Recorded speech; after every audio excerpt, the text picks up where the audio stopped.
Alabama, for 5 minutes. Thank you, Mr. Chairman. Just a point of clarification before I begin. Is this a hearing about China, or is it about Donald Trump? It's a hearing about China, and we have passed along a number for Trump derangement syndrome to our colleagues. So apparently they haven't started taking classes yet, but it is about China, a very important issue, and the government's failure to respond to the CCP threat. Well, reclaiming my time, I think that China is a serious enough threat that we need to focus on China, and I will encourage my colleagues to do that. I have watched as China has become the dominant influence, at least economically, and through their debt diplomacy in our own backyard in the Western Hemisphere, and we've done little to nothing to address it.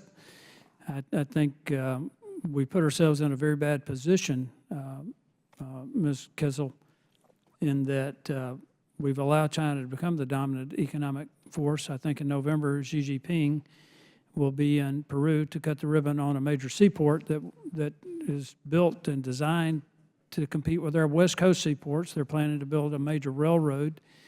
How would you respond to the fact that we have been rather absent in our own region?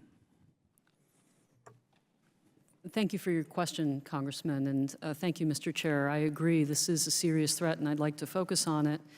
It also, I don't believe, should be a partisan issue at all, as the former Congressman intimated. This is a threat to all Americans, Republican, Democrat, or otherwise. The good news is that the Trump administration, as I said previously, woke up America and the world to the threat, and we started to take actions across a number of fronts. President Trump, of course, was the first one to identify the fact that China was cheating on trade, that they were violating our intellectual property, and we took action on that. Under Secretary Pompeo, who I worked for at the State Department, we declared crimes against humanity and genocide, that China was committing these actions against the Uyghurs, the Hui, and other people. We did a number of other important initiatives. We went around the world and we convinced many, many nations to get rid of Huawei from their telecommunications networks. We worked to probe what was going on at the WHO and what happened with COVID, which we now know came from a lab in Wuhan. And like if I may interrupt. Correct. But we also— If I may interrupt. Yes, sir. When the Trump administration took action against China in regard to the spread of COVID, I think my colleagues across the aisle referred to him as a xenophobe. Well, again, I'd rather this not be a partisan hearing because I believe the threat is too grave to engage in that today. If I want to continue this dialogue, but I only have a couple of minutes left, and I want to talk about China's debt diplomacy. We know Pakistan, Kenya, Zambia, and Sri Lanka already,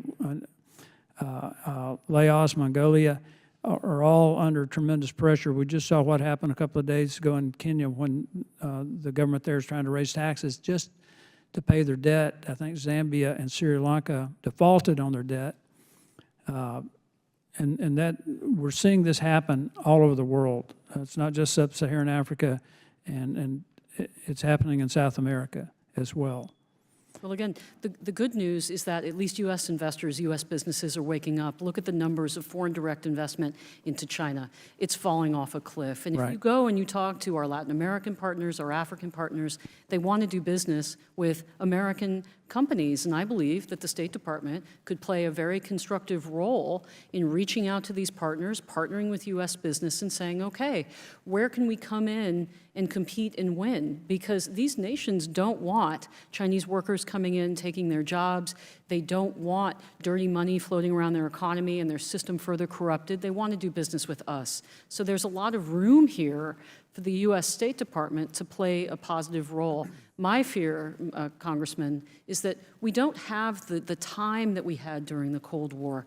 We had decades to argue amongst ourselves, Republicans and Democrats, about the best way, right, to combat the Soviet threat. I don't believe that we have that time with Communist China today, and that's, again, why I'm so glad that Congress is taking this threat seriously and having these hearings. We need to talk about it. We need to talk about their military buildup in particular. There are experts on this panel. I've who only can got a few discuss that. seconds. I think we also need to talk about how complicit we've been in helping build out their Navy and other military assets, how we have been lackadaisical in protecting our intellectual property, and just have not taken seriously the China threat. And again, Mr. Chairman, I think we need to take a long, hard look at what's happening in our own hemisphere, and that's something that I'm working on as a Western Hemisphere alliance, because China, contrary to what some of my colleagues think about other issues, China is the existential threat, and I think businesses are waking up to that. We also need to wake up to the fact, though, that there are other countries around the world need us to engage and engage intelligently in this. And I appreciate every member of the panel here. I'm sorry I didn't get a chance to address the rest of you, and Tom, good to see you. But this is the existential threat facing our country, and I yield back. Very good. Chair now recognizes Ms. Brown.